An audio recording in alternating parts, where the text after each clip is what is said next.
All right, and we are live. I want to do a little funny.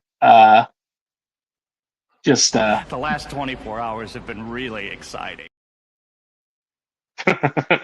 sorry, I discovered all these fun little stream features. But hey guys, thanks for popping in.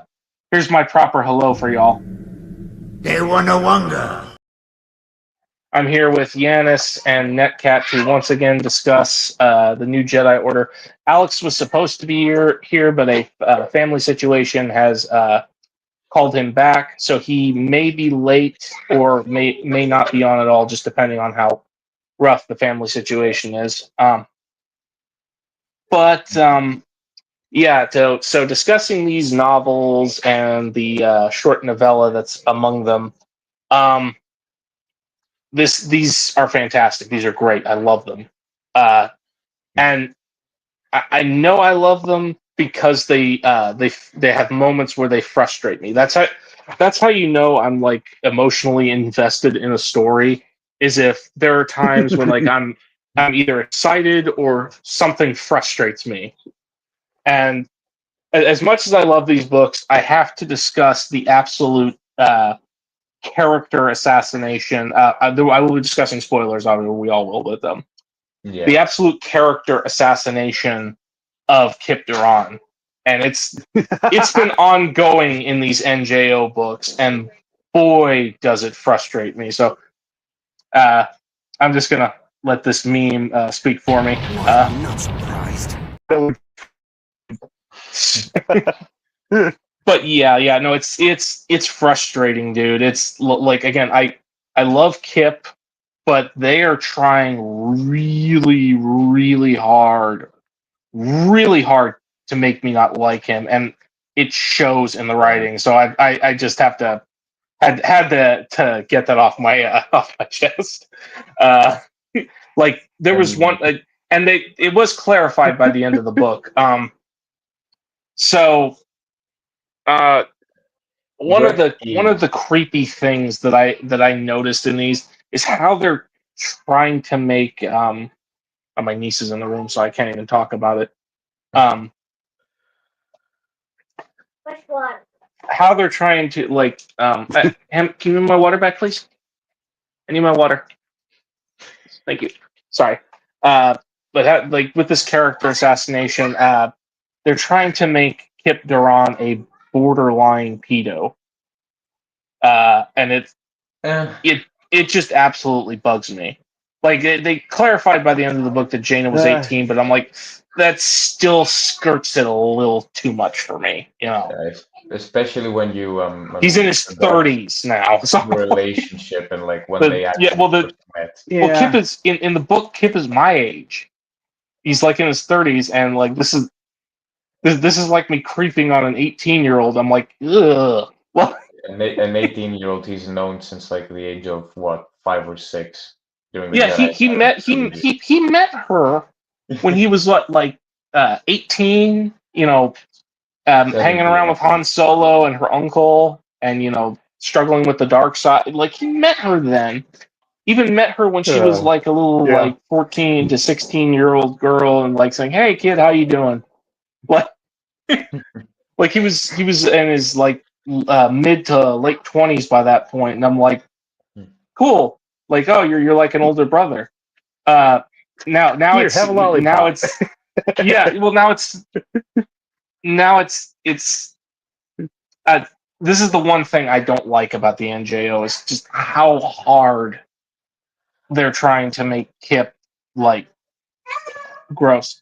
Hi. They want that internal antagonist for the series, like who can like sort of bring, I guess, Oh, this okay, maybe unity later. of the Jedi and sort of drive that wedge between the Order.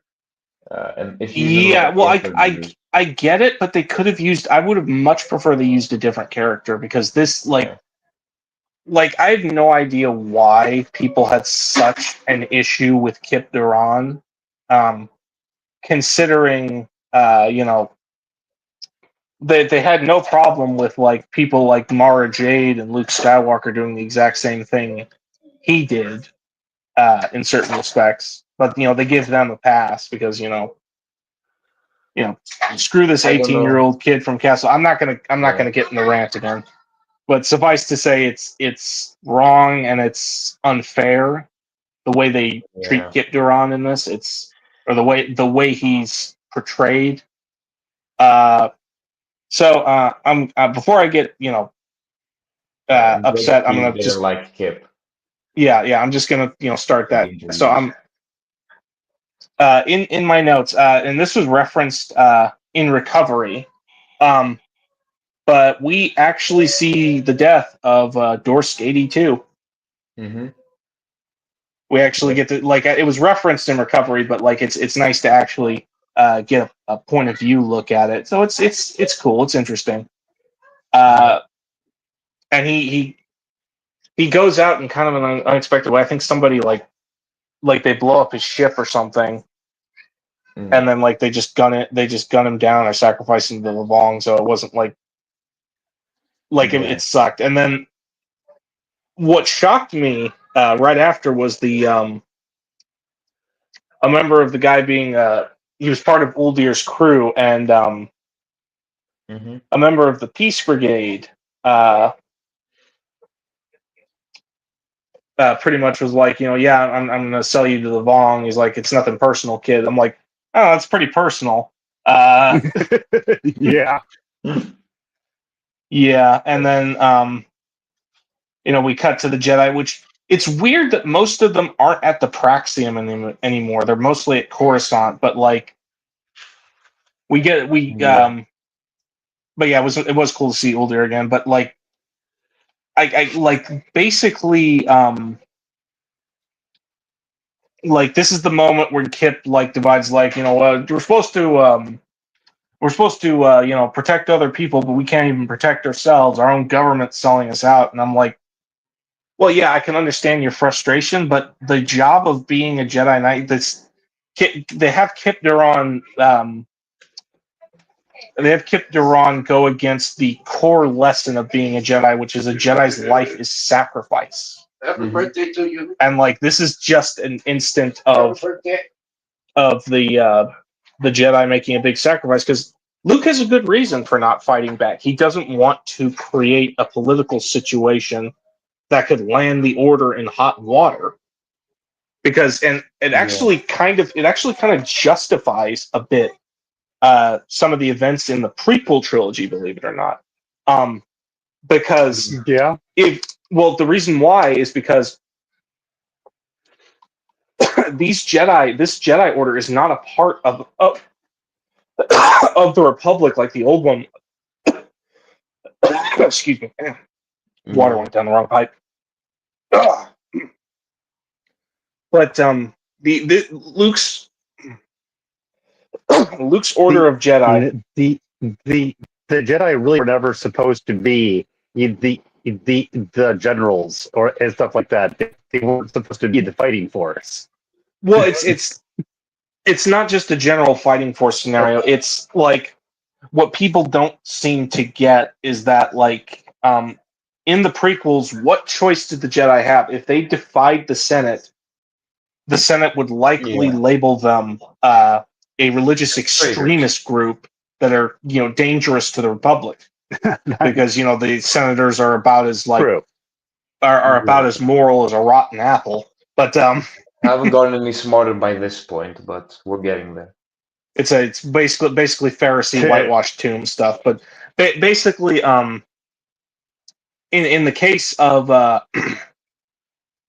in this case, if these Jedi aren't part of the government, so it's very easy for the government to label them as extremists, especially with what's going on using. Oh, we lost Net. I'll wait till he comes He's back. gonna But come back, I think. yeah, the point being is that the Jedi, what choice Yeah. do the Jedi really have? It's a damned if you do, damned if you don't situation. I mean, And especially, because Borsk Thalia is also in charge of the New Republic, and he's trying to find any opportunity he has in order to, disseminate the Jedi, oh yeah, no, degrade them. So, And this will come up in the book as well once we get to that scene. Yeah, no, and it's in this particular book, you kind of feel the tension there because the Jedi aren't allowed to move against the Vong without like Mhm. senatorial proof. Like even the New Republic has like ceased all hostilities, but the Vong, obviously they're not stopping. Yeah. They keep going, and they're about to hit Yavin, Hmm. and Luke, who knows this is coming, he and Mara pretty much Yeah. decide to inform Talon Card, Hmm. uh, who's like, yeah, I'm not like they're at the Praxium right now is mostly just kids. It's Yeah. mostly just kids.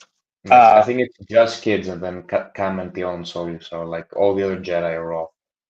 yeah. All the other Jedi are they're either with Luke on Coruscant or they're off doing crap with Kip. They're off like fighting on random. And Anakin defies orders, and he meets up again with Tahiri, and feelings are changed, and he sees Ikrit again, and Hmm. they have some like I guess you'd say kind of like heartfelt moments, Yeah, because they're back together because after. they've both grown up a lot. Like Tahiri's a young woman, and Anakin's a young man, so Mhm. that friendship has kind of we all know it's blossoming into. Uh, Yeah, Yep. and it's nice to see Not Ikrit exactly again. subtle. yeah. Bottom right of the No. thumbnail, This guys. book is not subtle at all with what's going on between those two. Like it's you Yeah. cut the tension with a knife, type of thing. And Yep. you know,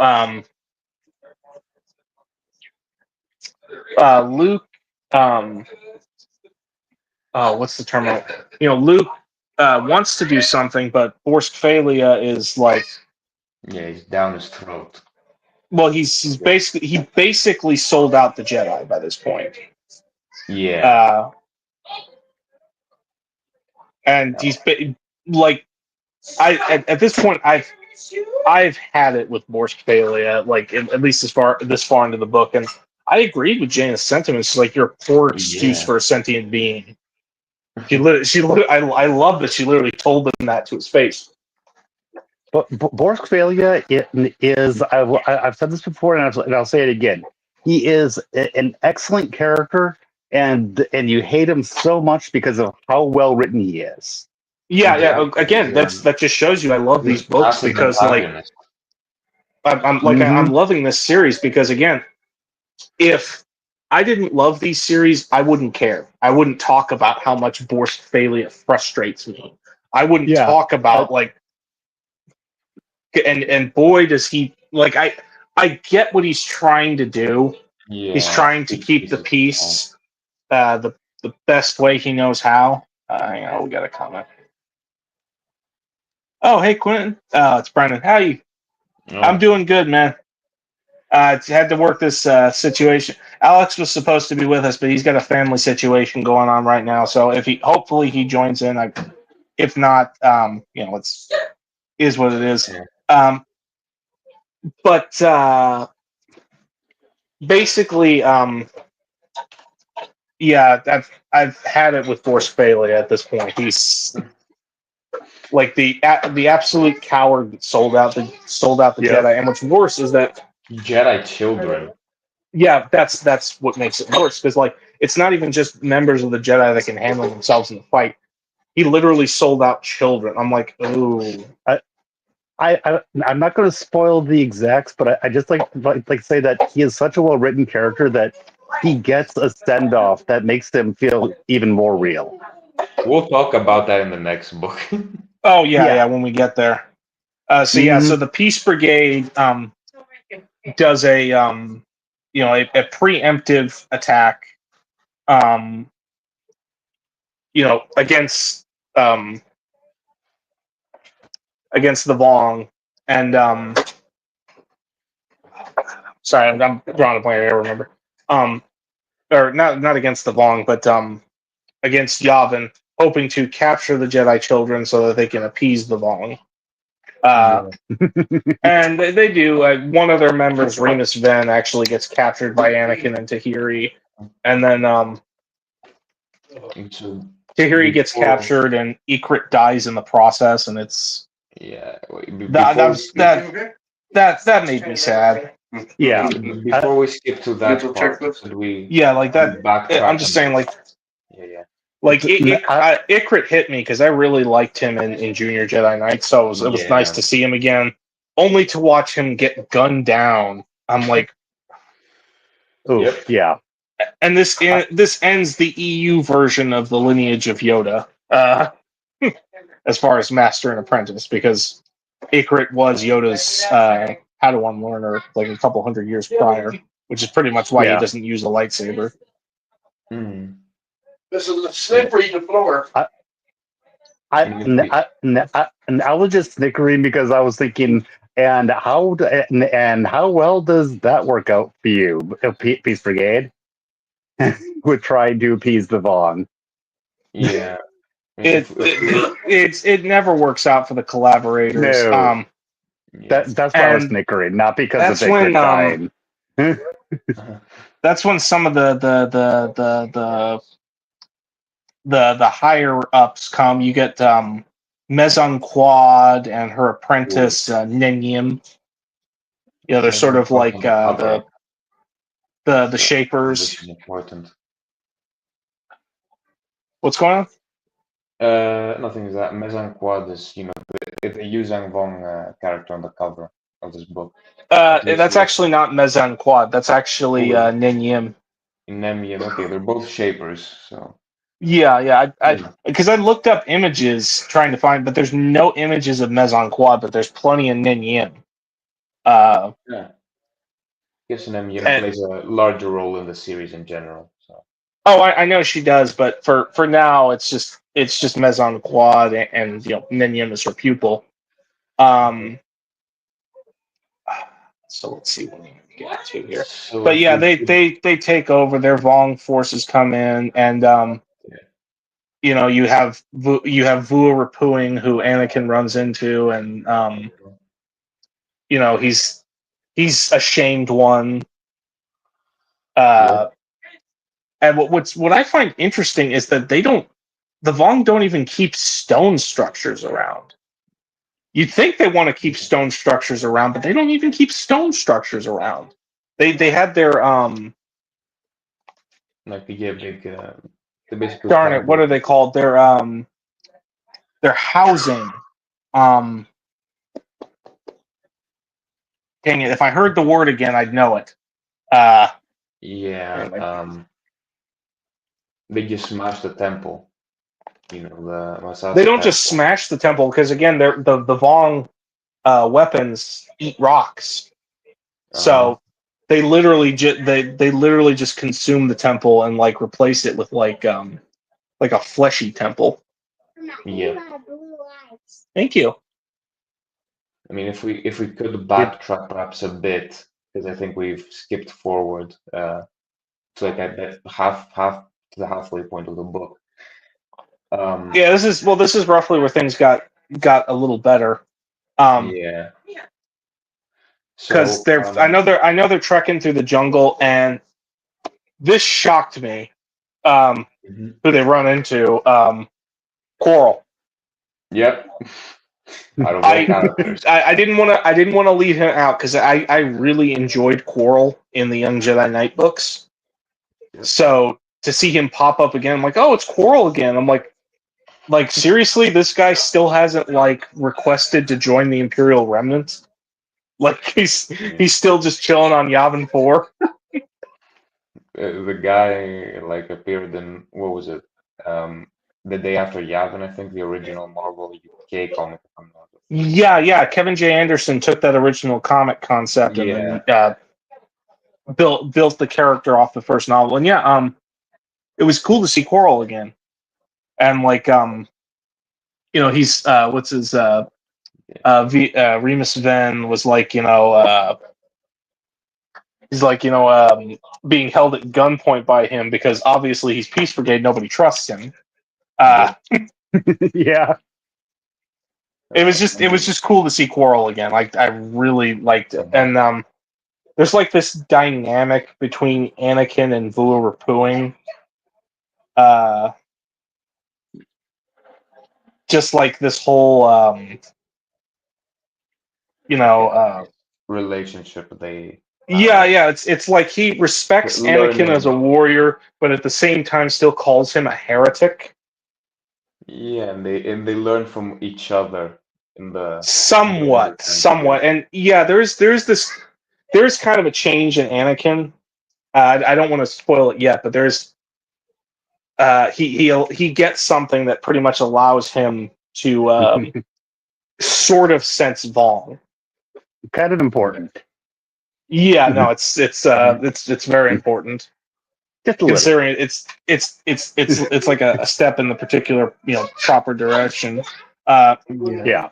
So Luke and them work with I believe it's Kent Hamner or not yet, but they because I don't think they bring him into it yet. Yeah, no, he comes But in the next book.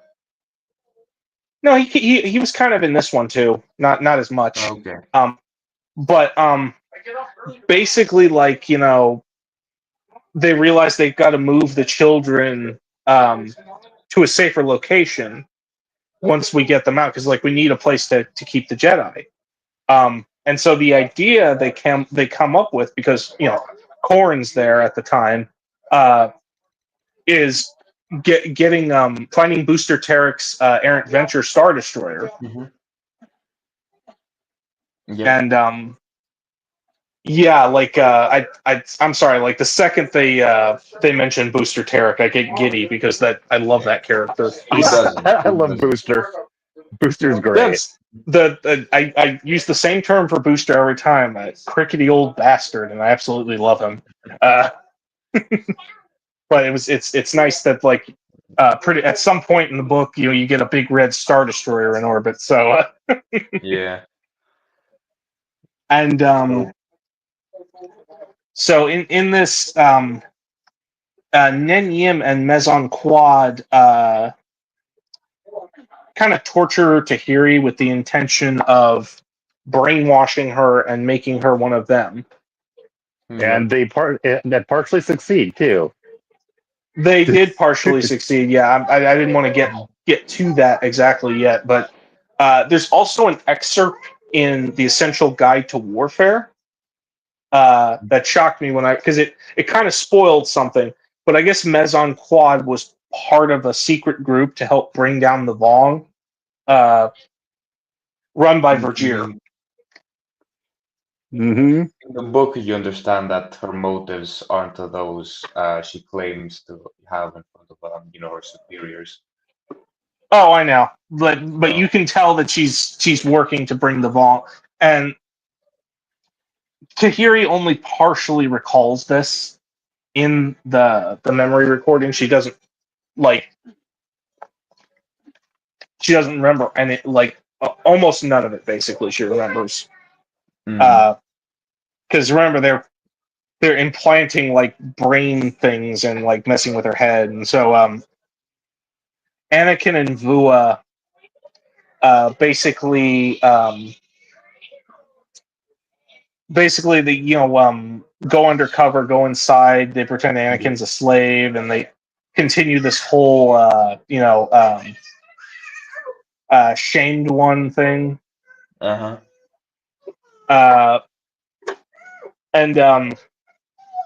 Anakin kind of learns things from Vua's perspective. And yeah, I know he's with the slaves for a couple days before they decide. And at this time, Tahiri's trying hard to fight the brainwashing. And I know, if I recall correctly, the whole reason Vua Rapuing is a shamed one is because Mezon Quad was in love with him, and he spurned her. He spurned her. He spurned his affection, or he spurned her affection. But basically, like she did something to like one of his like piercings so that he would get infected or something like that. and like some of his flesh would rot because of it. So, and among the Vong, that's like a straight up heresy. Yeah. So like, I'm like, oh But, damn, okay. So it's just she genuinely felt spurned. yeah, the gods rejected him. Supposedly, considering, and that's where Mezon Quad's revelation eventually comes. Mhm. But basically, Anakin is I'm not sure if he was given, but he finds he finds one of those lambent crystals, and he puts that in his lightsaber, and because of that, he kind of has an advantage Mhm. over the Vong. And yeah, Anakin comes through that. Anakin comes to understand a lot of things. Yeah. Oh, these are for Emily. Don't worry about them. I mean, if I You am have to ask Emily later.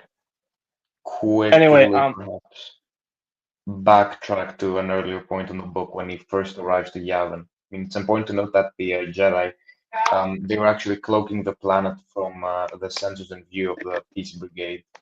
But by Anakin showing up, they realized that the planet's location. oh Because yeah. No, you know, I already know Anakin defied orders. Like it's just a note, a detail I forgot to log. But yeah, and It's one of those things where the order was given for a reason. yeah. Good Nana. Nana's calling you. Good Nana. Sorry, my niece is doing it. What are you doing? Oh, no problem. yeah, brings luck. Anywho, sorry about that. That's okay. Anywho, so yeah, like he and Vua basically go there, and Tahiri, that they manage to like kind of mess with her head so that she thinks she's one of them. I forgot what her name was. It was like Eric Quad or something like that. Yeah, it's a domain quad name. I am Yeah, and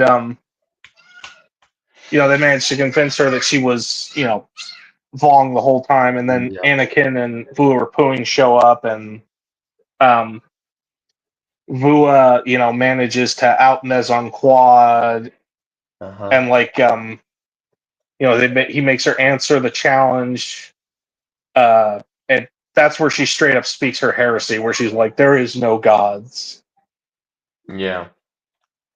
Yep. and throughout this book, Anakin had been having visions of Tahiri falling to the dark side. Yeah. It's like the one where he's running in the jungle. Oh,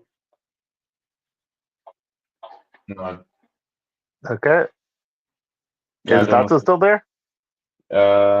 He's gonna come back, I think. So Oh, yeah. I'm still here, guys. Oh, okay. Sorry, I was looking at my notes again. But basically, you come to that precipice moment where he basically, he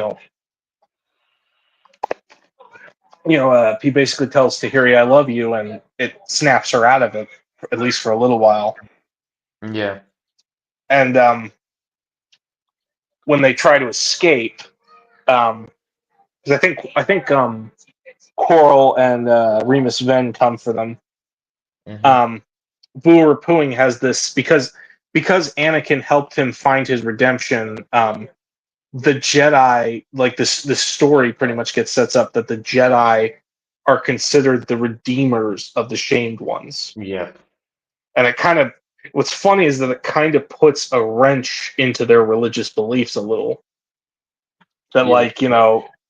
like wait a minute, the Jedi are the Jedi are being chosen as vessels for the gods to be our salvation, but they use artificial technology to like it kind of like I said, it kind of puts a whole wrench in the religion in general. Yes, Yeah, it and does. I guess, disparity widens as time goes on. Yeah, The fact that but so Vua Rapuing has this epic last stand where he yeah. covers for Anakin and Tahiri to escape, Hmm. and literally goes down fighting. Like they kill Mezon Quad, Yeah. and Nenyum obviously escapes with her life. But it's interesting, to go through this and just like I can fully imagine the scenario. This one Vong, like after being redeemed by a Jedi, just like through his sheer like fighting courage. And I'm like, normally I'm like I don't like the Vong, but I'm starting to respect this. I'm starting to respect Yeah, some of more them of because of them. their harsh warrior ability. And Vua goes Chad. out like a Chad. Yeah. He cuts down a ton of his own like brothers and cousins and fellow Vong, and like just kills them before he finally goes down. So Yeah. and so now they're trying to escape from the Peace Brigade now that Vua Pony had his last stand. And you know uh okay, there's one moment in this entire scenario that kind of bugged me because I'm not the biggest fan of fake out deaths. Yeah. Basically, the ship that Shaded Dukal is on basically gets blown up, and you think Yeah. for an instant that Shada is dead, only for her to pop up and go, "No, I'm fine. I got off in time." I'm like, Yeah. please don't do Black that.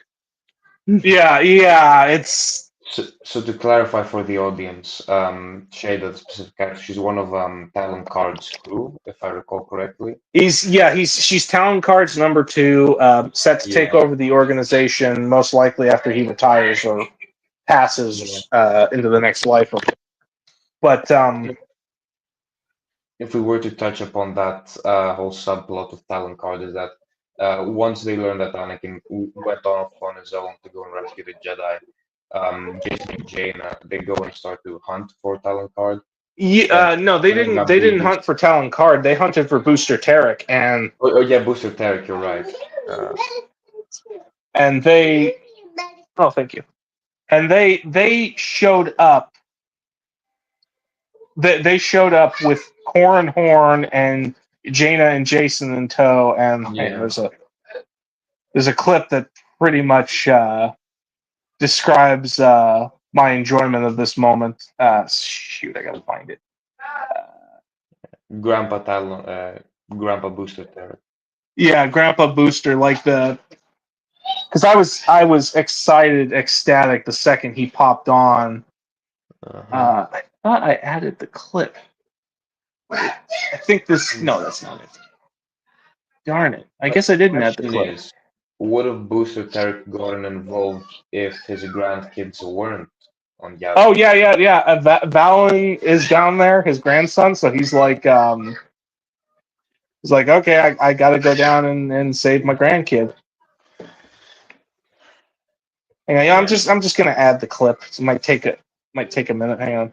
Yeah. While you do that, let me just talk about some of the events which occurred previously. So when Anakin is alone with, I guess, the Jedi students, they all look up to him as a sort of great hero. You see, he throws himself directly towards combat. Yeah. I remember And we Valen. see, yeah, Valen tries to mimic him, and Tahiri, and that is why, and that's actually how they separate from the rest of the Jedi group. Yeah, because So, she want same with Valen. Like they want to be just like Anakin. They want to they don't have fear. At least that's what they think. Anakin is like. yeah. Okay, I might get copyrighted for this clip, but what the heck? This is pretty much how excited I was when I saw them pop in. Like Booster and Corin and Jaina.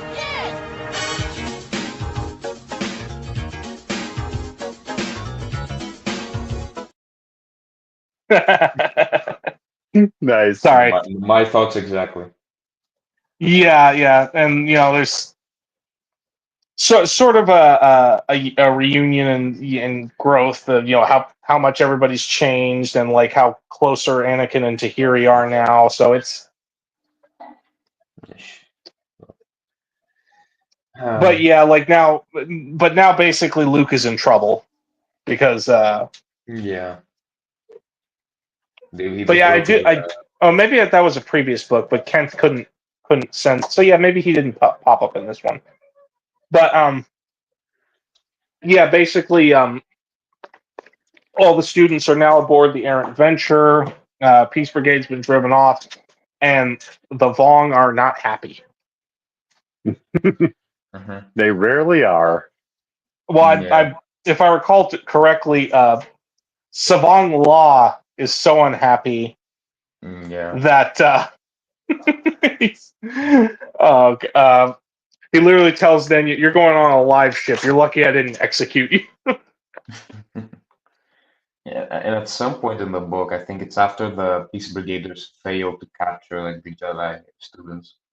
Yeah, they ended up start to kill all the Peace killing. Brigade members on Yavin. Yeah, Yeah, that's kind of what I was referring to. I was like, and how well does that work out for them? that was pretty damn funny. I'm like, oh yeah, you mean you guys are getting exactly what you deserve for being traitors?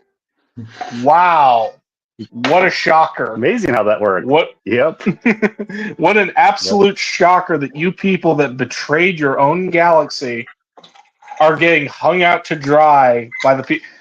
It's in general. It's what happens to everybody who collaborates with the bigger danger. They collaborate, they back them up, and then They're expendable. once they've outlived their usefulness, First against the wall.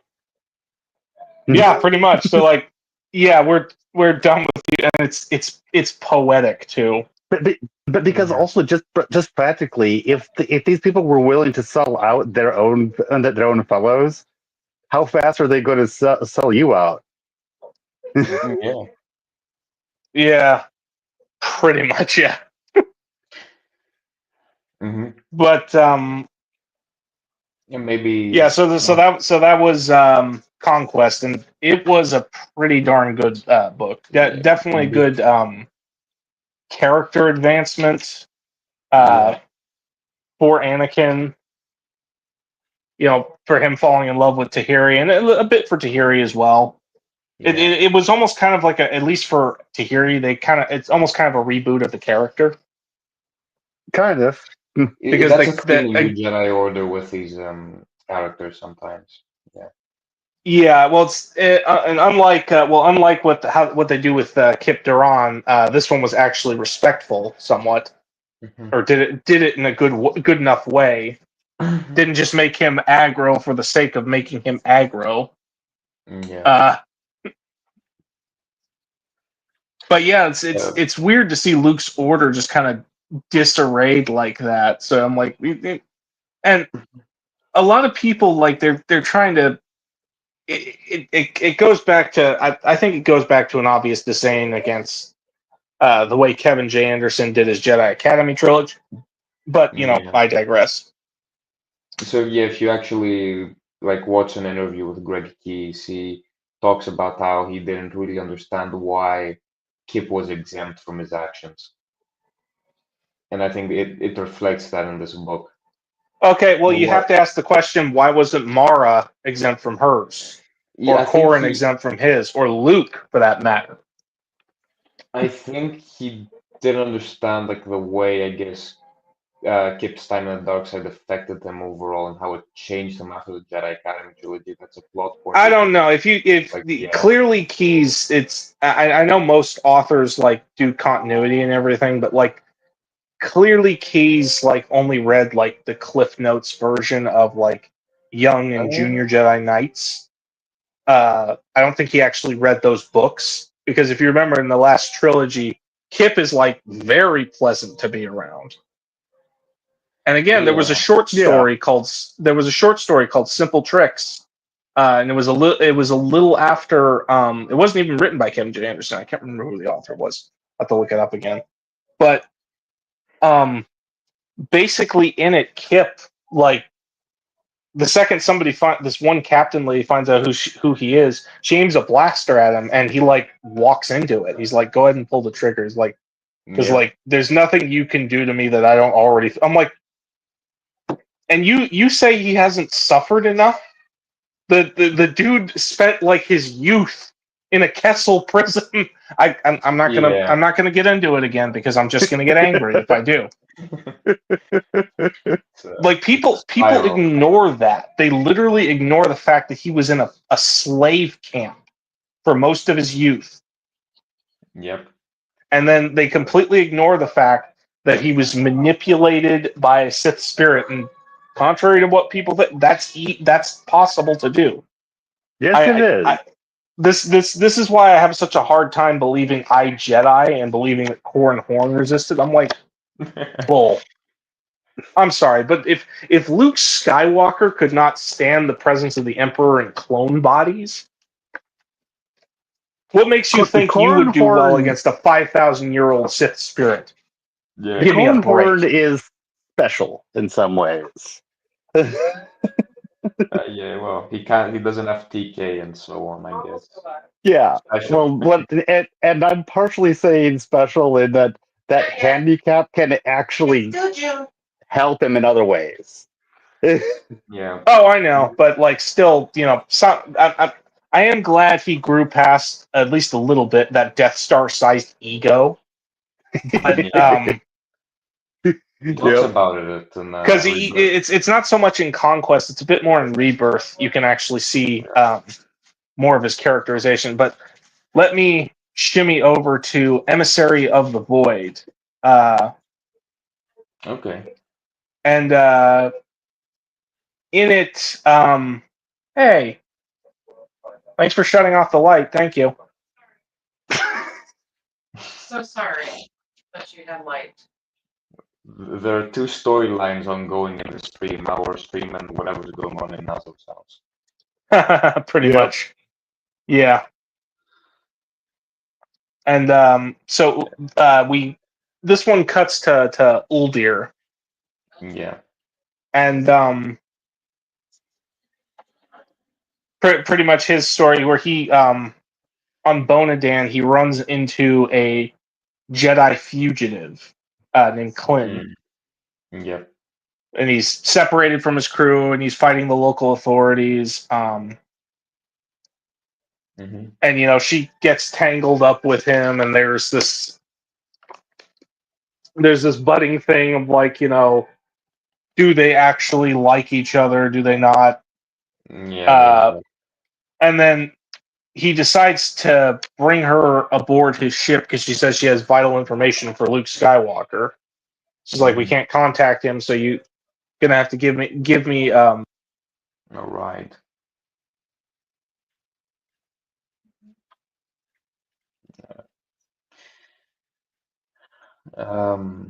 About Search to the Void, there's a lot of I guess love triangles and relationships going on between the characters. So when we get to that, I mean, all the crew members kind of a thing going out for each other against Timothy Aldrich and Craig here. It's does she love me? Does he love me? Does she not? Does he not? And they go back and forth on it. It's probably like the least satiable part, I'd say, of the short story. And I don't know, are they back? Okay, well, I'll rant until someone tells me to stop, anyways. You guys couldn't hear me. Oh no. Sorry Nope, about couldn't that. hear Yeah, you. no, I was looking at my notes. No, I remember Leafed, the Doug in his crew. I don't remember the name of the Corellian chick. It was like Aline or something like that. Yeah. And then there was the Duro. Was his name Lem or something like that? Lem Yeah. rings a bell. Yeah, the Duro. Hang on, let me check my Reader's Companion because I feel like the character names would be listed there. Uh-huh. Probably not, but wouldn't hurt to check. Yeah, I'm looking at it and there's only 3 characters, so it's Clint, Uldir, I mean, they mention Uldir, they mention Klin. I'm trying to remember the name because I'm desperately trying to remember the name of his second in command, the Corellian lady. Hang on. Huh. So another one of the characters who shows up is a guy called Bay Gundam. And when I first read it, I thought it was Bay from the Marvel comics. I thought it was a reference, but no, it turns out they're two different characters. And I don't think the Bay Gundam in this I don't think Bay in the Marvel comics is force sensitive, unlike Bay in this one. But I found it strange that they both have the same name. It'd have been cool if more characters from the earlier material. That was her name. It was Vega. Yeah. But yeah, Bay, yeah, two different Bays because the other Bay from the Marvel run was Han Solo's mentor or an old friend and Yeah, mentor like to a him. friend. Yeah, so it couldn't possibly be them because Yeah. these are new younger students. Yeah. But basically, Klin drags him into this whole kerfuffle, I guess, because she ends up stealing one of the ships that they have because they cleared out a lot of cargo so they could have two fighters to launch from their ship. And she steals one of the fighters and opens the ship to vacuum, and they just barely is like, I don't think she meant to, but at the same time, they're super pissed at her. So she goes to Wayland, and I completely forgot that Wayland by this point was 100% under the Vong's control. Because that's where they're keeping, or she believes that's where they're keeping Bay. And obviously when Uldir catches up to her on catches up to her on Wayland, he's pissed. He's like, yeah, you nearly killed me and my crew, so you need to tell me what's going on. And then she says, there were three of us, we lost one, and Bay was captured. And obviously there's jealousy because he's there's because he's oh, so you're going all this to save your boyfriend, but he likes her, so it's Yeah. so that's the one thing. But honestly, I absolutely loved Uldir's character in this because what I remember about him, he was kind of just okay in the Junior Jedi Knight books. He was a gosh, what's the term I'm thinking of here? But he was a darn it. He was like a student, learning with Anakin and Tahiri, and then he just kind of does the dumb thing and goes off and complains all the time. He really wisened up in this novella. He's full of little Jedi wisdoms. Yeah, he's full of little Jedi wisdoms that he passes on to people. It's even he's one of those people that kind of Don Juan Quixote, Scout, Ulick Keldruma, that kind of either have no connection or have lost their connection to the Force, like Mitra Cirque and everything, that still embody what it means to be a Jedi, even if they don't have the Force to embody it with. Yeah. So exactly. he's pretty much a Jedi in principle, if not in ability. Which I genuinely like his character because of that, because he sticks to the Jedi belief. But they go to Wayland and they find. Sorry, go ahead. No, that's what makes him interesting as a character. Oh yeah. But they go to Wayland and they find that he's already been captured, and they get word that Luke has a warrant out from his arrest, and of course, they complain about Borskfalia, because again, that's the fun thing to do, is complain about Borskfalia. When we're not complaining about when the NJO group is not complaining about what Kip Duran is doing, they're complaining about what Borskfalia is doing. Yep. Oh yeah. It's just fun to watch. But As a real life thing, if you don't like Trump, it's fun to complain about what Trump's doing. If you don't like Biden, it was fun to complain about what Biden was doing. People like to complain. yeah, that's politics. It's more like the difference between Trump and like a random comedian like Jim Gaffigan. Okay. Like you like if you're not complaining about this random comedian, you're complaining about the president. If you're not complaining about the president, you're complaining about the random comedian. Yeah. I would just say that if it's politics, it's fun to complain about the other side. Was all I meant to say. Yeah, that's typically what people do when it comes to. But they find out Bay isn't there, so Wayland was a wasted trip. Actually, that they did track him to a Vong live ship, which was interesting. Okay.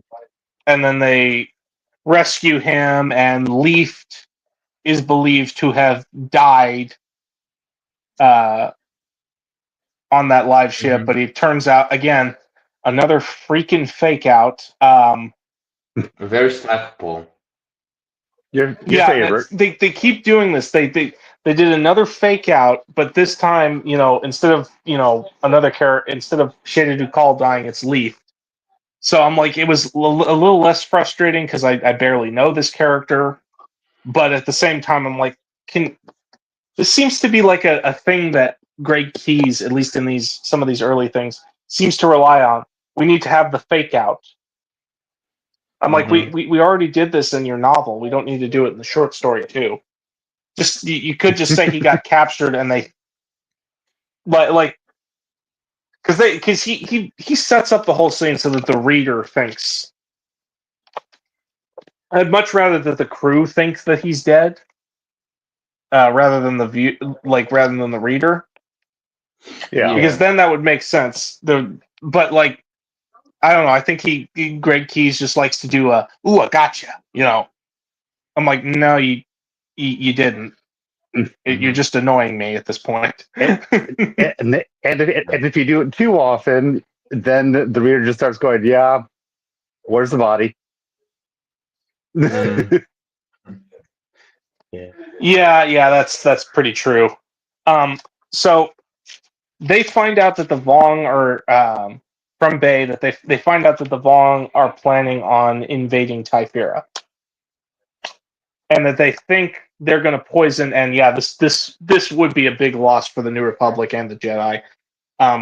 They think that there's someone down there, like a sleeper agent, that's going to release a toxin that will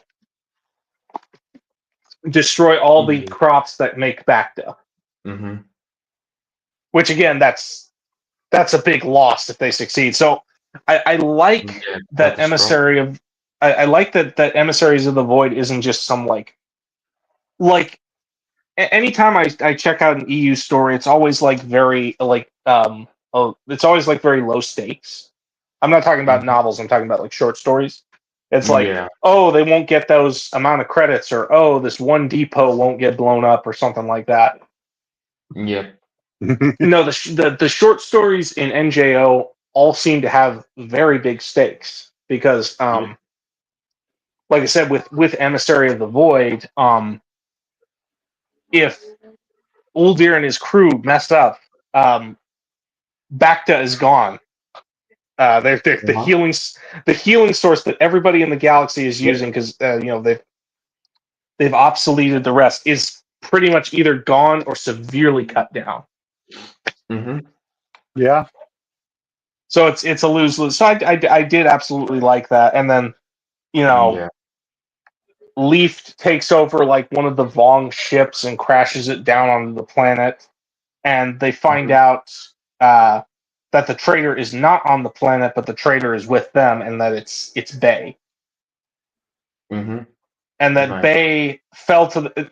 This is kind of a dumb motivation, but at the same time, I kind of get it. I guess Bay simped for Klin, but she was in love with like the other Jedi on the team, and so he fell to the dark side because he got slighted. I'm like, this is this is like Darth Malak but lesser. That's what I meant when like every character has like a sort of ongoing love triangle um, with one and the Yeah, other. So and I know they're able to take down Vey, and they're able to stop the Vong's invasion of Tythera. hmm But and personally, I was kind of disappointed by the endings of the story because I honestly wanted him. Just my personal preference. The story itself is still great, though. I yeah. honestly wanted. I honestly wanted Uldir to end up with Vega because I thought she was like oh Mm, she doesn't run out on him. She's actually pretty faithful. I'm like, what? There's like a great girl standing right in front of you, yeah. and you're simping over some Jedi chick. Uh, Well, what can I say? People make bad decisions when it comes to these things. they Yeah. really do.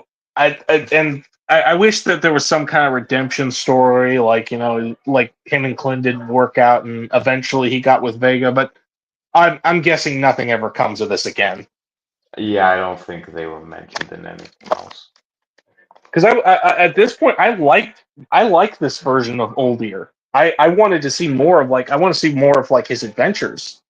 And for all I know, I doubt they will, but for all I know, they could do more in the other books. But I'm not optimistic because not Mm, everybody read this, and not everybody was a fan of Uldir from the Junior.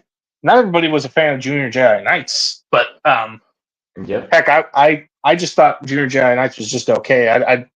I thought Young Jedi Knights was much better because it had far more interesting stories to tell. But Yeah. at the same time, Junior Jedi Knights does have its appeal. I'm not going to complain about it because I thought, oh, it's interesting adventures for kids, and there are hmm even Junior Jedi Knights just like in like stuff like Galaxy of Fear and Jedi Prince Yeah. and the old Jedi Apprentice books. Like there is like straight up stakes and everything. So Correct. yeah, Emissary of the Void is good. And they talk about it in this too. Like, congratulations on the birth of your kid. But they reference Mara giving birth to Ben, which Yeah. kind of spoiled it. But at the same time, I'm like, well, I still want to see how it's done. Yeah. So if hmm I am to perhaps let's talk about the publication and the chronological order of these short stories. So half of them, there's six in total. I can't remember the name of each one of them. Were It released as a part of was Star yeah Wars Gamer, but it was canceled, and so they moved it to Insider. yeah I Um, remember, yeah. and I have all the issues. I have all the insiders and gamers. Oh, So nice. Yeah. yeah, Um, I before I started NJO, I wanted to have everything I could on the Vong. The only thing I don't mm, have physically right now is shoot. Let me show you what I got. But the only thing I don't have physically right now, for information wise, is the NJO Bible. Uh, yeah, I mean, but if you have it physically. that was actually given to me digitally by Arthur Lowry. Shout out to him. So yeah, here's Yeah, my I have it too. hardcover of the Ooh, books. nice. Sci-fi book club Here's book. my insiders. They're all in a ooh, Yep. and my gamers, Nice. and then the role playing source book. I have hmm Cool. my reader's companion and essential chronology. So yeah, Yeah. I'm good for like in case I need like particular details.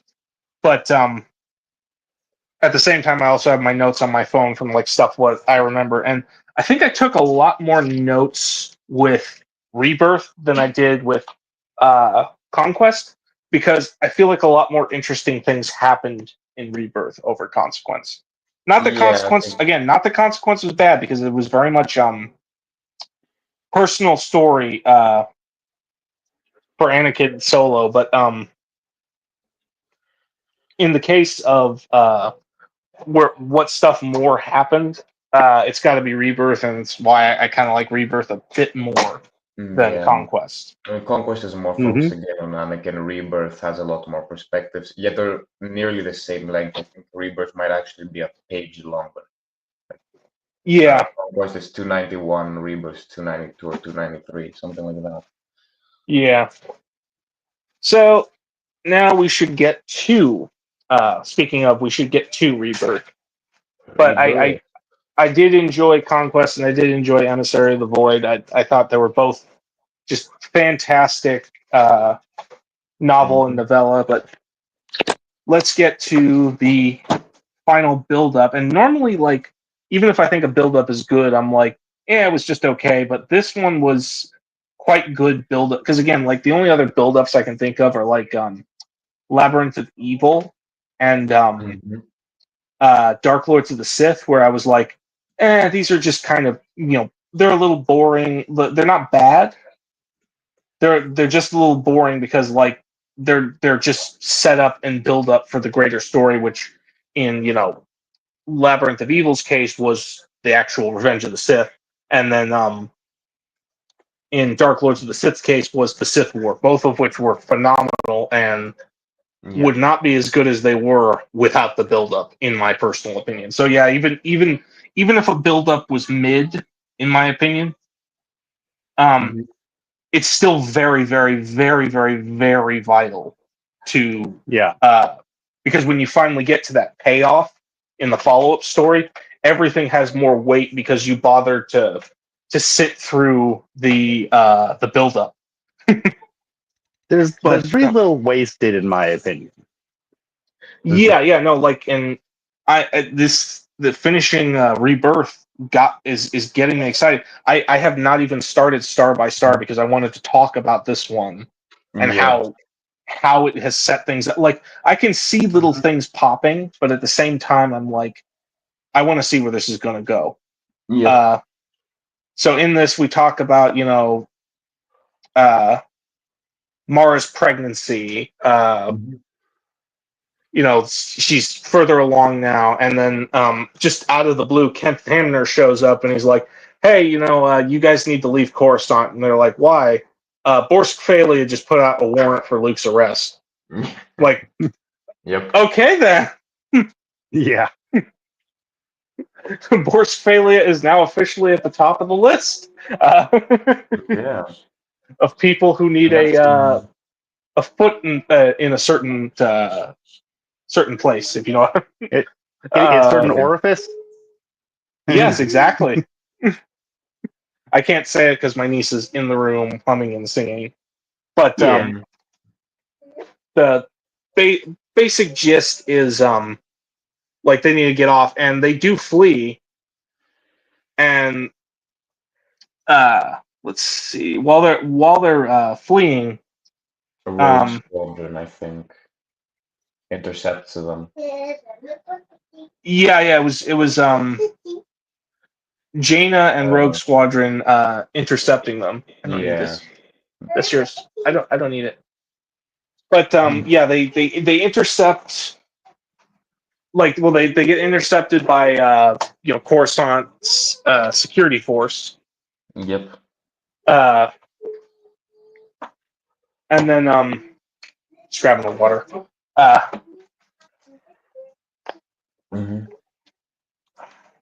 And that's when Jaina, because she was just kind of flying around, like she never got like a call back from Rogue Squadron, saying, "Hey, come back. You've had your recovery time after what happened on Duro." Yeah, but she hasn't gotten a call back, and she kind of feels slighted because of that. But she comes to their rescue. And then Rogue Squadron follows up. And then that's when they receive word from Kip Duran that he wants to speak to Jan, because I think he also helped Luke. Did he? No, I can't recall. I mean, it's roughly around this time that Luke's pretty much figured out. It's like, he's like, okay, so at this point, I can't stay with the New Republic because it's a sinking ship. I've done all I could to help people. They don't want him. They don't want to help Luke back. Yeah, they don't want Luke's help. So he's No more. Come on. He's doing as they ask, and he's leaving. Yep. Mm-hmm. You're only able to help the people so much if they don't want you to help. Happens. um, right, with Conquest, I don't know if anyone else is available currently. But this also against there's a Jason and a Han plotline which continues, where they go out on a Falcon and start to raid Peace Brigade vessels in the Outer Rim. Oh, this is getting out of I hand. checked Now there one. are two Sorry of about them. that. I checked one thing, and my own stream kicks me. So now there's Don't you hate that? this getting out of hand. Now Yeah. there's two of me. Uh, Yeah. Oh God. yeah. So, yeah, all right, there we go. It's cleared up. But yeah, basically, they go to ask. Jaina goes to see what kept her on once. Meanwhile, Jason goes to find his mom and dad. Yeah. I think they get a. I think when he goes to find them, he actually does succeed in finding them. But at the same time, You go pee before bed. they get attacked by a Vong ship, Mm-hmm. if I recall correctly. Yeah. And they, Mm. I think they end up as they escape the Vong ship, but they also, I think, run aground a Peace Brigade ship that was full of slaves that the Vong were going to offer up, and Han literally tells because Han literally captures them and says Mm-hmm. he's like if I catch any more you guys running weapons to the Vong or the Peace Brigade or even slaves, he's like I don't want to catch you guys out here again, basically. And Yeah. I think he basically just allocates the weapons, and then him and Jason kind of have a disagreement about that. Like Han's pirating things, and then Jason again, and like I said in the back area, Jason is really getting on my nerves a bit. Mm. I know he's just trying. He's just trying to do the right thing, but Road to hell, I paved with good intentions. yeah, and What did you say? I don't know. Oh, sorry. And they also go to if I recall, they go to so I guess I'm busy, sweetie. But they basically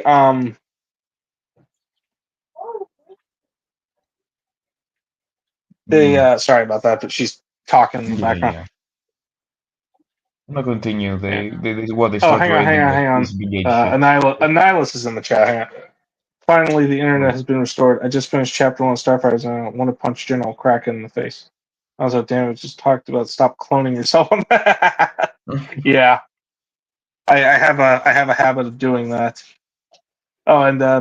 since Annihilus is here, I should give him the proper greeting. Oh my god! Anybody who's a fan of JoJo will know that. Yeah. But anyway, banana.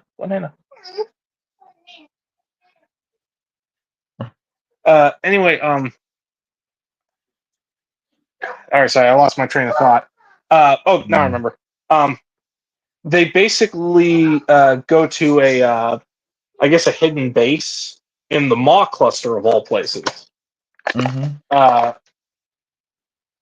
And it's being co-opted by Jedi and Hutts. I think it's Alima Rar and her sister. I forgot her name, but they have one. They have one Hutt that's like telling them like, hey, we're investing in this place. You need to send us some more support. We're barely holding on against the because the Hutts are pretty much at war with the Vong too. So Yeah. Master Splinter, my son Donatello is listening to this. Just left to go to the bathroom. I'll let you know the tricks and stuff. Okay. This is a troll. Hang on a sec. I usually have a way of handling these kind of comments. Okay. Comment. There we go. Mhm. I'll start with a deletion. But if that doesn't work out, I'll just go to banning the account. So anyway. Yeah. So yeah, they have a base set up in the Maw, and they find out like they're getting. I think they're getting some of their information from Kip's resistance as well, from his dozen. Yeah. So it's kind of a secret network, sort of, to resist it. And what I thought was interesting was that Lando was there. So I'm like, oh sweet, I love seeing Lando. Mm-hmm. Seeing Lando is always cool. Oh yeah, Yeah, and when you see Lando, you know that something's going to be happening. and that's Oh God, what So was my that trail of thought? I'm sure you'll figure it. So Yeah. then we get back to the errant venture, where Anakin and Tahiri are still talking and training, and Corrin gets the idea of going on a supply run, and Anakin's like, "Yeah, I'm kind of getting restless here." And he's like, "What about Tahiri?" He's like, "Well, sorry." Mm-hmm. Yeah, Tahiri is also she originally she wasn't supposed to come on that supply mission with them. But Well, I she's know like, he oh, stop I know phasing he out and convinced stuff. Corrin. I know he convinced Corrin to bring her home, and I can't help but laugh at this situation. Mm-hmm. Yeah.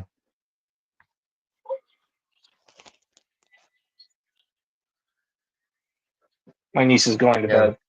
bed, but Anyways. yeah, like I can't help but laugh at the situation that Corrin's in because excuse me. Basically, he gave Luke a hard time, and Luke just kind of gave him a pass. And now he's dealing with like kids that are like almost as impetuous as he was when he was younger, and so it's nice to Half his it's just age, nice to though. see him on the other end of his like, oh, so this is what I'm like, you owe Luke an apology. Yes. Yeah, and he's He matured a dealt lot with for a young he guy dealt already. with a lot of your crap and just kind of chilled with it. And so he decided to shoot, what's the term I'm looking for here? And we dealt with a lot of Luke's crap. So I'm like, yeah, this is kind of like the Force's payback on you or something like that for Sometimes giving every there's sometimes that the Force is karma. pretty much, yeah. That's kind of like this is karma, and so basically they go to Iriadu, which is like Palpatine's old home world, and Tarkus. a Jedi's being attacked there, and they try to save him, and they end up getting arrested by the cops. Mm-hmm. And you basically find out that like the Iriadu local authority is like collaborating with Peace Brigade and Vong because sorry. Yep. Because they give him a free pass to like just murder people on the street. Um, they don't want any trouble from the Vong, and they believe that by collaborating with the Peace Brigade, or at least leaving them unharmed for committing crimes anyways, is gonna get them in the good graces, or at least take pressure off of them. Yeah, and then by the end of it, like one of the Jedi's last words was Yagadul. Mm, yeah, So that's where they decide to go after that, and like Corin's like, I didn't sign up for this, and we were just supposed to get supplies. What happened? yeah. So yeah, important to mention that Anakin and Tahiri run off from the ship, which Corrin told them to stay at, and they're briefly arrested because of that. After they find the Jedi and all. And during the breakouts, Tahiri, part of her Vong identity comes to the surface, if I remember correctly, and that's when the plot line with her, I guess, dual personality conflict begins. Yeah, no, I did notice that she had a couple dual personalities. It's like she's got the anger of the Vong, but the Mhm. compassion of herself. So, Yeah. and that I think that was elaborated a bit in one of the things I read, Hmm. that she was actually explaining to Corsac. Uh, she was explaining like some of the dangers of the living technology. Yeah. I Uh, think it's in the it Essential was Guide to in the the Force. Essential Guide to Warfare. Oh, Warfare. Hmm. Yeah, and then there was also a little thing I read in one of the In gamer magazines Yes, I about think. I read it in one of the gamer about the Nasarians. Hmm. Oh. Now I already felt bad for the Nasarians because of Bomo Greenbark, like one of my favorite EU characters from the Dark Times comic, and how the Hmm. Empire had treated those people. And so I can at the same time I can kind of understand why so many of them had like such an issue with humans, considering like the what the Empire did, and how unfair the Republic has been. So they subtly join the Republic, uh, and then subtly leave it, and then subtly join it again. So it's because they need like political allies and whatnot. Yeah. Uh, and then they decide like the Vong attacked the Nasarians, and one of the peoples at the university, I forgot the name of the world in the university, but the professor basically saw one of the Nasarians that worked at the university basically just end her own life because her home world had been like ravaged by the Vong. What was that in? I don't think it was in Conquest. It must have been in. No, it's in one of the gamer magazines. Oh, okay, yeah. I was just bringing it up as like an extra detail, Right, but like right. Yeah, I didn't know that. Okay, cool. Um, so I'll yeah. bring up the next pick. So we see Nen Yim again, but she's on a Mhm. dying world ship, and it's not getting any better. Like the brain is dead. Yep. She's like, it wouldn't matter if we keep adding these things. Hmm. And then she requests clearance from like the person that's in charge of her. He's a bit of Uh, a madman, from what I recall. yeah, He's he's like an like old geezer. Hmm. insane old geezer. I forgot his name, but that's where the twist comes in later on. I forgot his name isn't important because that's not even his real name. Uh, Yeah. Yep. we'll get to that like by the end of the book, but yeah, he basically pretending to be insane. Uh, and so Han and Jason capture a Vong ship, and they basically learned from the Shamed Ones about what Anakin did for Vua Rapuing, and some of the Shamed Ones actually decide to help Jason and Han, so that they can figure out how to attack, or where the imminent attack is coming. I think they find out about Yagdul. Yep. Oh no, wait, that wasn't my bad. That wasn't Han and Jason. That was Anakin and Tahiri, because they went aboard the ship and she speaks the Vong language and interfaces with the ship. Which, yeah, it's creepy a little bit because she's Yeah, basically like my point being she basically oh god, it's like the quote from the first KOTOR. It's like, what greater weapon is there than to turn an enemy to your cause, to use their own knowledge against them? Mm-hmm. Damn. And they find out about the imminent attack on Yagadool. Yep. Okay, that's right. Jason and Han go on a mission to Tatooine, and they're almost double crossed by someone working with the Peace Brigade, only to find out that Talon Card had already raided the bar. He's old like, Talon. "Yeah, no, you're going to give us the information we wanted." So I love that, like, all these like people that are officially considered scumbags by the like official governments are like they know what the score is, so they're helping the Jedi. It's great. Mm-hmm. Yep.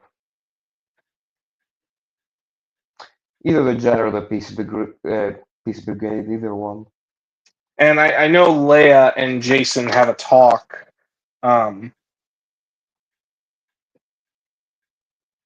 It's kind of a heartfelt one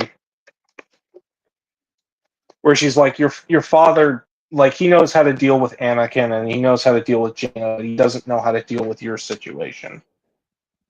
Yeah.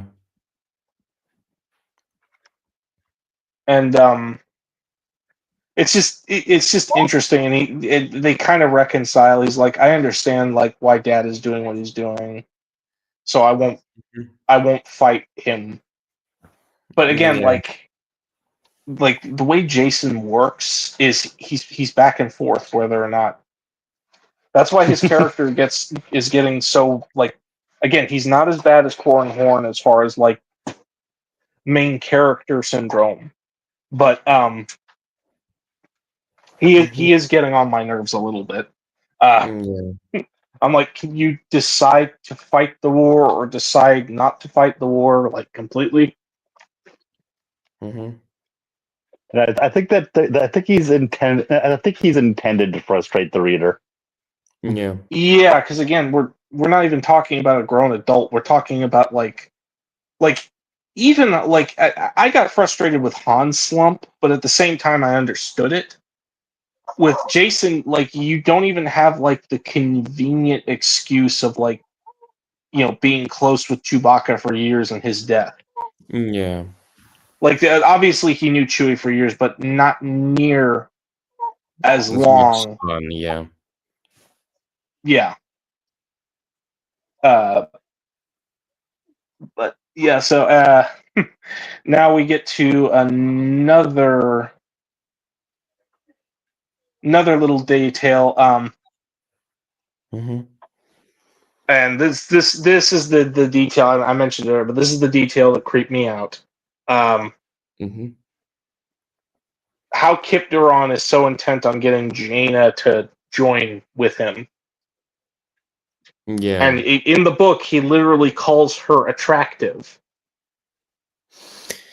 Uh-huh. I mean, like, I at the same time, I do get it because, like, Leia was pretty young when she met. Han was at least like a decade older than her. Yeah. So In fact, I guess I should be okay with it, but at the same time, it just like Han didn't grow up with Leia. He met her. He met her, and then they fell in love. The age wasn't like the big difference, even though there is that bit of the decade. But like, Kip actually saw these kids growing up,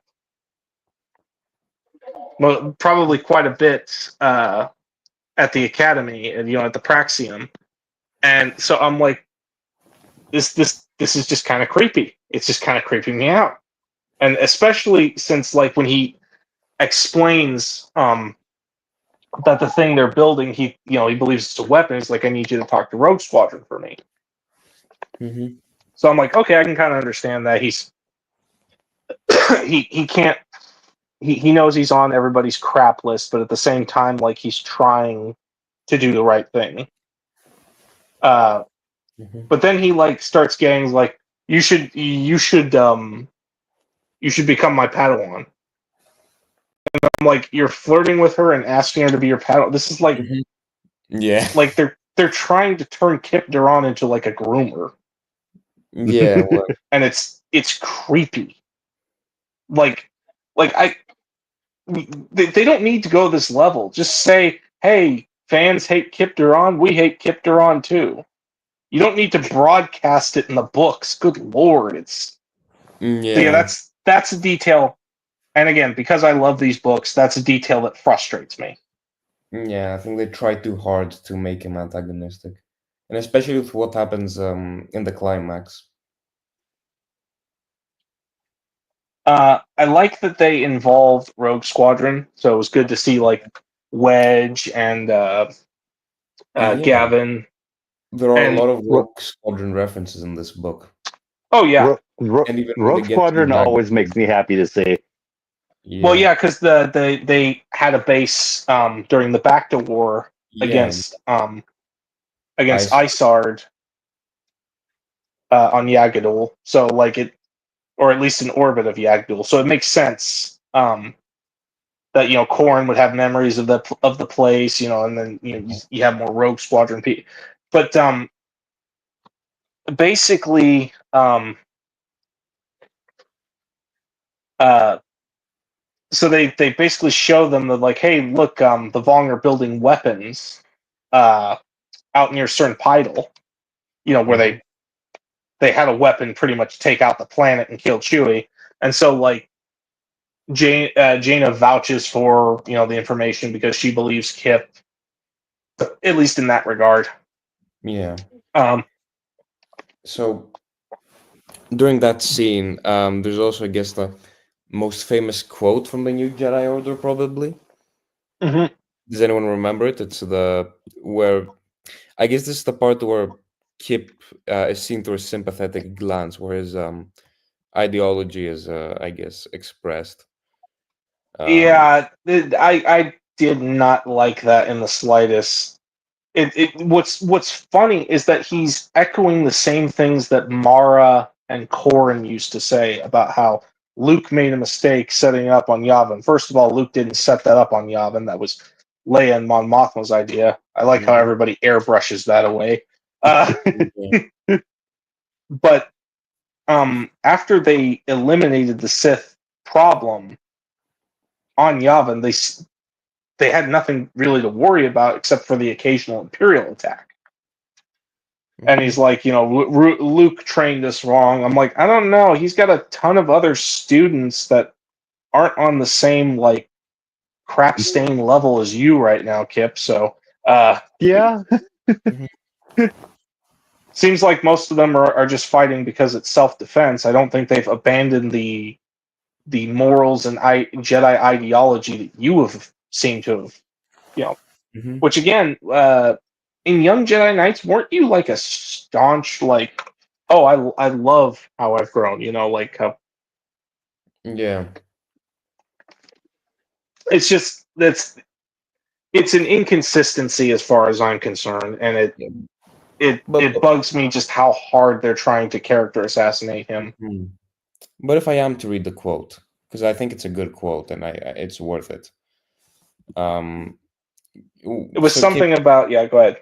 Kip lays out, I guess, ideology more or less, and why he's been acting the way he has. And the end quote, and I think it's, I want to say one of the big ones of New Jedi Order, and there's a lot of quotes in this series which have stayed within the common mind, but I think this one's the one for me, where he says, the old Jedi Order died with the Old Republic, then there was Luke, and only Luke. His generation of Jedi was put together like a rickety space cow, but from it but something new has emerged. It's not the old Jedi Order, nor should it be. We, Jaina, are the new Jedi Order, and this is our war. So that last sentence, especially, as I feel it encapsulates, I guess, why he acts the way he does. Yeah, his whole speech just came off as like kind of cringy to me, and like Mm, the second he said New Jedi Order, I thought about the Leo DiCaprio finger point meme. Yeah. Like mean- instantly. I'm like, oh god, Yeah, and That's no. us. there's also a quote where Tahiri is worrying about something, and Anakin's like, "Oh, don't worry, Tahiri. We're at the edge of victory." So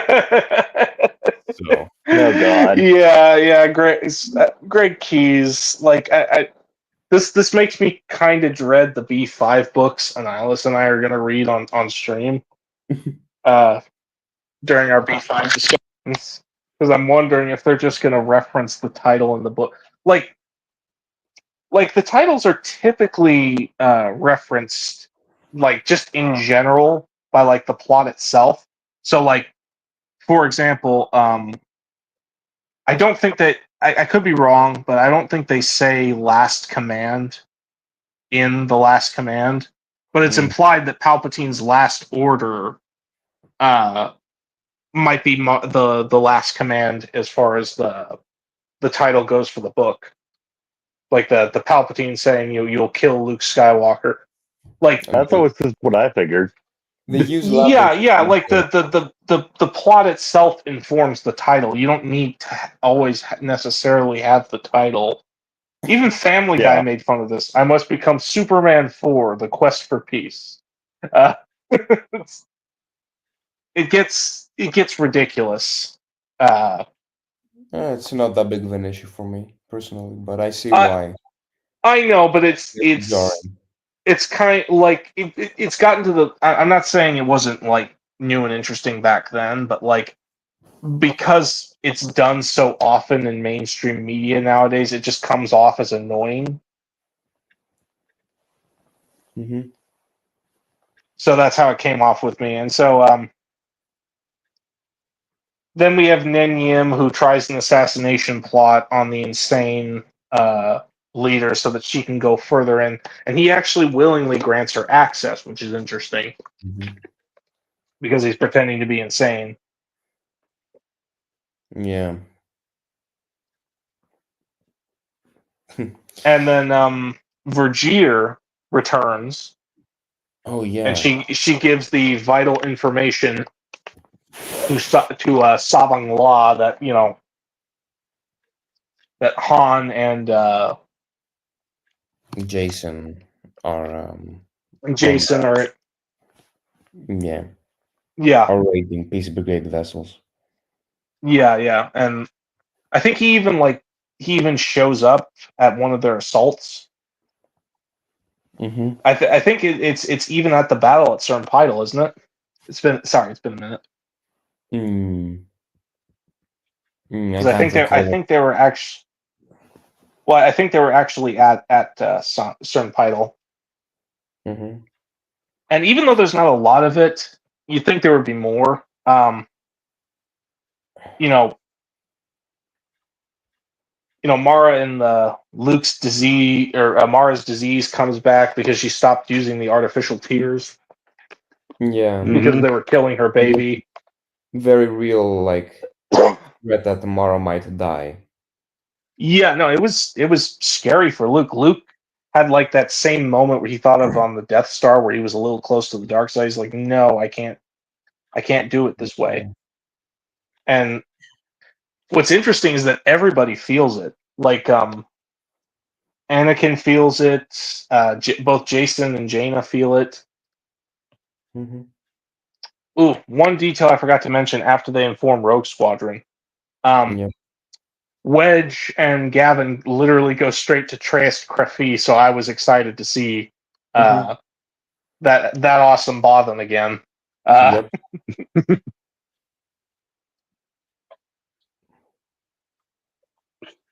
It's always nice to see a Bothan that's not like a Borsk. A piece of garbage. Yeah. Yes. But so Anakin and Tahiri, warn the Yag duel, and like obviously they don't believe them right away until they find out that there's collaborators in their own government. Yep. And then They space the station to like get the Vong out, and we see no Manor. and I think Anakin tries to Oh challenge yeah, him. Nominor was there, and he got humiliated. They're like, Yeah. uh, it, like you're even the Vong are starting to see him as like an absolute sniveling coward. And Yeah. Savang Law, like I think one of what was it, Chalk Choker or something like that, or something. What one of his people gets killed fighting Anakin and Corrin, Yeah. and Nominor was like the only one who ran, while all the other warriors fought and died. And like, Savang Law was like, "Of course Not you all the got way. away. I couldn't inform you of what was going on. That the other Solo was like, yeah, yeah, you're sniveling. I get it. No wonder you're surviving." Yep. Um, and that's when the Gibbons they try to space the station in order to get Well, them yeah. back out. What I found interesting is that Anakin was actually able to anticipate Chuck Choka's movements because of the Lambent crystal in his lightsaber. Mm-hmm. Okay. And he had been, if I recall correctly, on the errant venture, he had been training with, like he was training with Yeah. droids that had like stick-like whips, so that he could like learn to avoid Vong attacks, and they Yeah. seem to have come in handy. I'm like, this is great. I loved every second of that. Just watching him, Mm. block out attacks and everything. Hmm. Uh, and then yeah, they get sealed inside that station over Yagdul, and Rogue Squadron. At the same time, Rogue Squadron is attacking the Cernpidal world ship, and Mm-hmm. also Nin Yim goes inside the mind of the dying world ship, and Yeah. she looks on the other side and realizes that there's no gods, I guess, Mm-hmm. or at least none that she knows about. Yeah. And she gets captured by the creepy old dude from their realm, and he goes to introduce her to what we'll talk about later. Uh, Mm-hmm. but Jaina finds out that the place they attacked was not like a military target. Nope. It was a Vaughn Yeah. civilian like It was world a world ship. ship under construction. Yeah, and like Jaina was obviously pissed at Kip, and Kip's like, "No, I did nothing wrong. I'm like, "No, dude, you did everything wrong. You targeted civilians," and that's typically where I draw the line between freedom fighter, and terrorist is typically civilian Mhm. targets. Yeah. Yeah.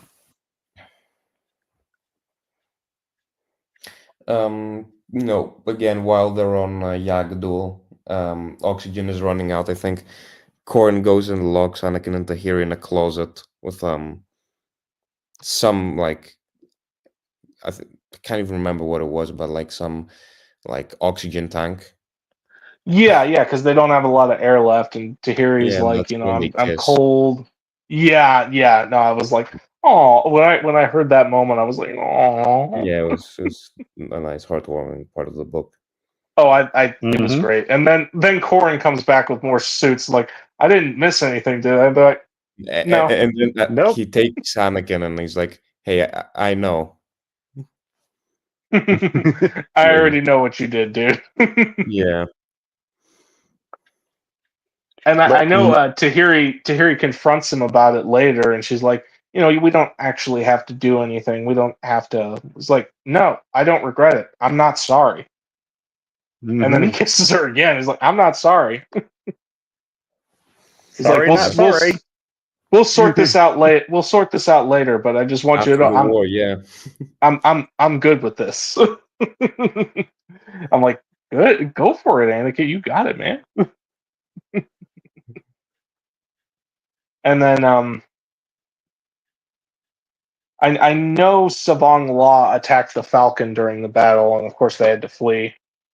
And then Luke kind of has to, I guess, spiritually go into Mara and help her.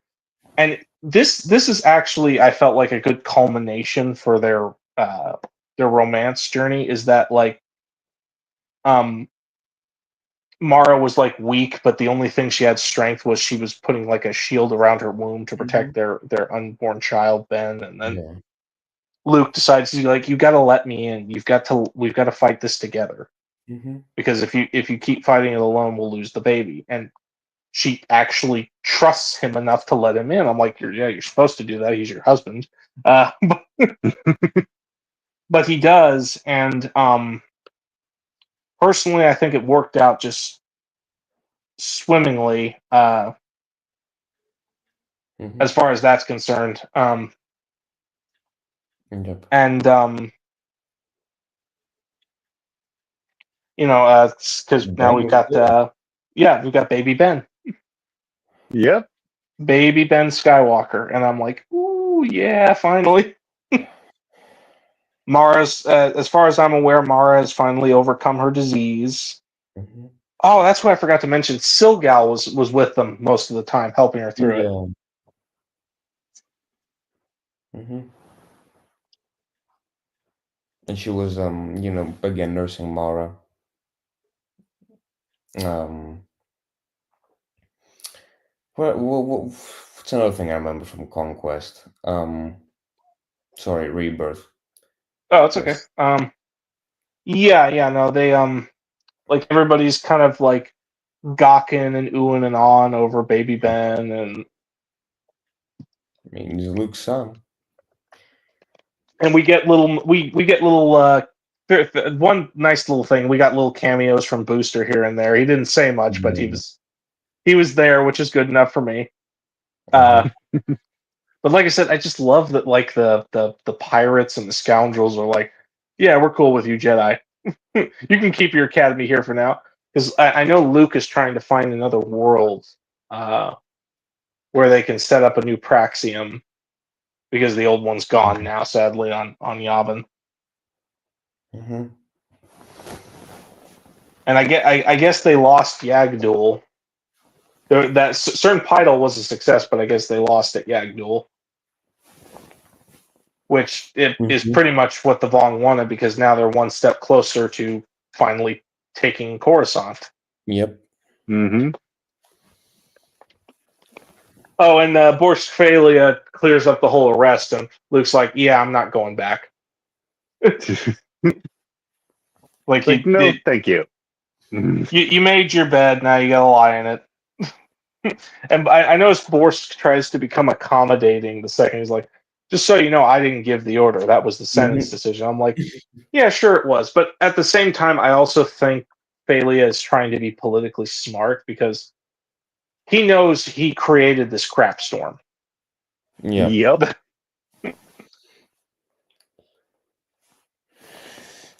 And like, Very, I very guess true.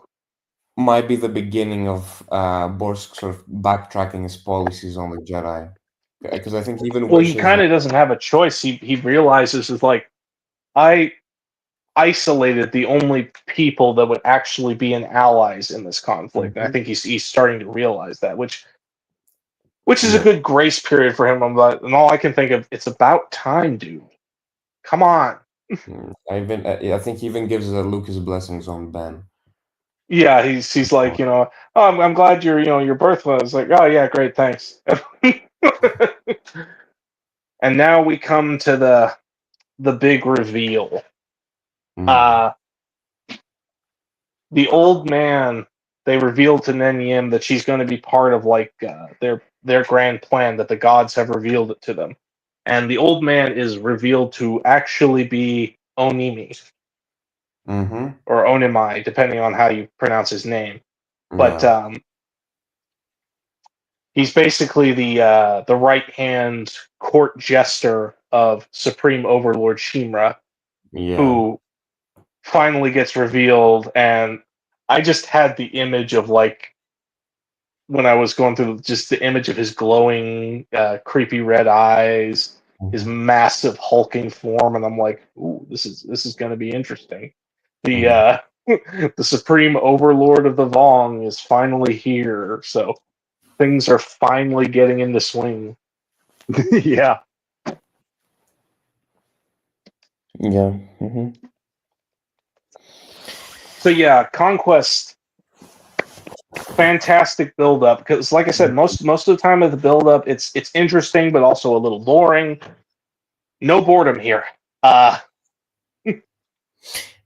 Yeah, the thing with the Edge of Victory, and I Mhm. think this is it changing my outlook, I guess, on books as a whole, is that they feel so full of just content and action, but then you realize they're both under 300 pages. I thought that was interesting. Yeah, Yeah, they the fact managed to that they're fit able all to, this plot in there, and and it you feels natural. It doesn't feel like yeah, well, um you too. think you get confused with how much the plot just kind of jumps around. You know, you got Jason with his mom and dad. You've got Jaina with Rogue Squadron and Kip. You've got Luke and Mara, who, in my opinion, got the least in this novel as far as Mm, like. I mean, yeah. they did get development, but a lot of their build up seems like the afterthought of the novel because like even Nen Yim and her whole plot line got more focused than Luke and Mara. Hmm. And that's not a detriment to the book. That's just me saying, okay, so this stuff was a bit more focused on than this, and they only really focused on this for like key moments like Mara's disease coming back and you know, Hmm. the birth of Ben, which is Yeah. good because I'm sure Luke will get another chance to shine, and Luke and Mara will get another chance to shine, and Star by Star, and we'll see even cooler things there. And like I said, I'm excited. Hmm. I want to know. I want to know how this is going to go down. Now, I'm curious to see how this is finally going to. I mean, I know I'm not at the end of the series, but this is like The it's halfway like point if yeah, almost. it's like the events that take place during the trilogy. The beginning of the trilogy is Vector Prime. Hmm. Star by Star is like the second darker chapter, and then Unifying Force is the finale. Yeah. Um, so we got through all the buildup, and we're finally getting to you know the Empire Strikes Back of the storyline. Hmm. Yeah. Makes sense. Yeah, so I'm excited, I'm interested, and I can finally now that I finally had a chance to talk about these two great build up duology, uh, can Mm, finally get to the meat and bones, the Star by Star coming. yeah. Uh, Who would but have yeah, thought? as far as this duology goes, because again, like most of the time, like I thought Vector Prime was great, Dark Tide was great, Agents of Chaos and Balance Point were just okay. Mhm. They weren't terrible, but they weren't great. But they still, despite them just being just okay, they were very lore heavy and plot Yeah. heavy. Uh, Although I think as far as NJO's novels go, I think I like Balance Point the least. Mm. Not again, this is not me crapping on it I because again, agree. we're all of the novels are pretty solid Hmm. because they combine like events from the Bantam era and you see how things go. Hmm. But so far, as far as which one I think is the least interesting was Balance Point because it felt like a setup and an in between. Yeah, it didn't feel like a hardcover book. I mean, I have it in hardcover, but Yeah, but it's New Jedi Order split into the five big books more or less, which are the five hardcovers, and they act as yeah, markers more or less for big plot developments. But yeah, then and the other four. and again, like what's interesting is that certain things happen in the duologies that you wished happened in like a big plot book like Balance Yeah. Point. Not that Mm, big things didn't happen in Balance Point, but the majority of the book is focused most entirely on Duro. mhm. So it Yeah. kind of just has like, and normally I don't mind that, like a more simple vibe, but like with something like NJO, my excitement and hype, I guess, is like skyrocketed, and Mhm. Yeah. like the Dark Tide and Vector Prime lived up to the hype. Agents of Chaos and Balance Point did not live up to the hype, but that doesn't make them bad. It just means that Yeah, I exactly. particularly did not. Not as good as the rest, but still Yeah, kind of. yeah, yeah. I mean, they're definitely better than some EU books I've gone through in the past. Mm, for sure. But like they're definitely better than like stuff like Planet of Twilight and Crystal Star, at least in my opinion. Uh, Dare you, you blasphemous. All hail Waruba. oh, I see. You're like Marcel. You're part of the cult of Waru. Uh, Yeah.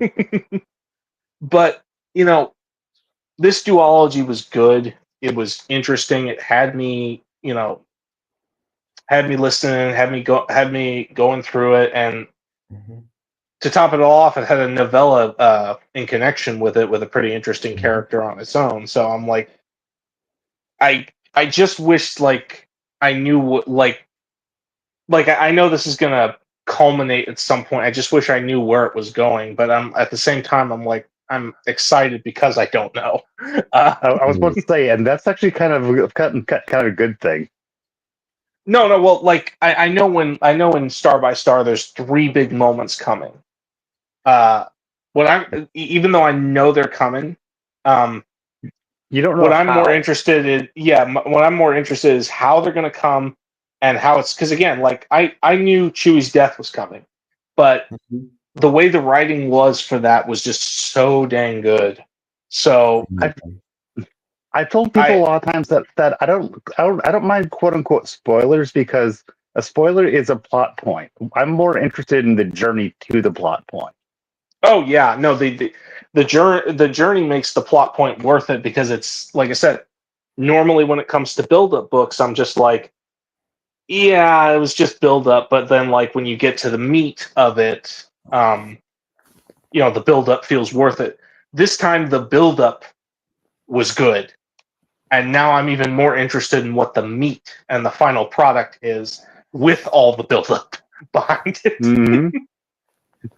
And I know Star by Star is going to be a big one. Mhm. I know there's going to be a lot that I'm not going to see coming, and when it happens, it's probably going to be some heartbreak there. Like, Uh-huh. oh no, I was just starting to like that character. Dead. Next, Yep. because I know that this is how this series treats uh, these long established characters. Like you had what you had Roa's wife. She died off screen, mind you, and I heard Lyric died, and then you even Mm. had like Dorsk 82, which was just like a backup character in like the previous books and Jedi short Academy in stories. Python, yeah. Yeah, getting like he was part of the Jedi Academy group, but he was like kind of background compared to most. Like feel like Streen and Kirana T were a bit more interesting. But yeah, like I'm that's all I can say is I'm excited for what's next. Like think this I think this clip from B5 might best describe it. Yep. I'm I'm genuinely ready and excited for what's next. So, Oh, you should be. oh no, I am. I've been that's why I've been waiting for this. Like I would have postponed this stream for like another month because I know for those who don't know, NetCat's mother recently passed. Yeah, Uh, and I you know part of why I I haven't been streaming. yeah, and that's and Mm. I just wanted to say like if he needed more time, uh, I would have given it. I would have waited. Oh, But of at the course. same but I at the know. same time, I'm still I'm still eager to see Yep. where this book is going. But My condolences. Thank you. yeah, like Huh. sorry to kind of end on that sour note, but No, it's okay. okay. But I can't wait to see what's next. Yep. I'm that excited. For those who tune in, thank you. Oh, sorry. You guys got any final thoughts? Sorry. Shoot. Yeah. Probably my favorite part of the new Jedi Order, and maybe best Star Wars books. Maybe. Oh, for the Edge of Victory duology? Yeah, I mean, I found myself relating to Anakin a lot Yeah. as a character. I found, and I really came to appreciate him with these two books. So yeah, Yeah. what's It, forthcoming is gonna be all the more tragic. yeah. Tell me about it. Tell me about it. And in some ways, I'm just enjoying the ride, watching you popping popcorn. I'm like, oh no. It's I like, feel like okay, I'm gonna start the next stream camera on with just like my head in my hands. Like, what the hell? Like I feel like that's sorry. which book is next? Star by Star by Star. Star. Oh, okay, Star is the next one. Oh God, yeah. That's why I said I feel like I'm gonna start the next stream with my head in my That's hands why I just was going, like, what the wait, hell just yep, happened? yes. Your reactions to it will be very interesting. Oh, I'm curious to see what my reactions to it will be. I want to see where which character is gonna have the balls to defy an authority. Which character is gonna say their last goodbyes, thinking "I'll see you later." Oh, Yep. yep. And I'm not even just talking about the big one. I'm talking about the little ones too. So, Mhm. Yeah. any other final thoughts? Because I've said all I need to say. These books are fantastic. The Edge of Victory duology, great build up before the big event.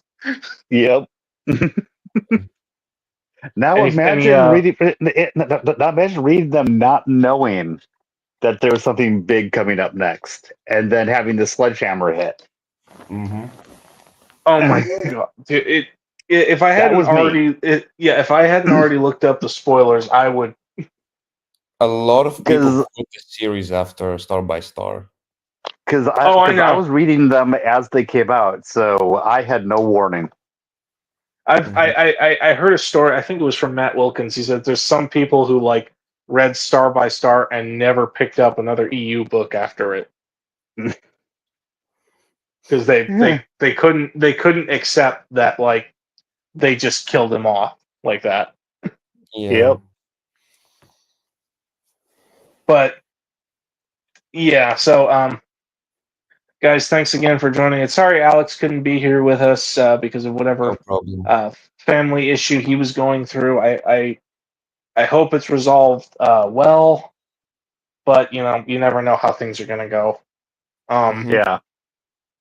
So keep him in prayers. Obviously, still keep you in prayer, Net. Mhm.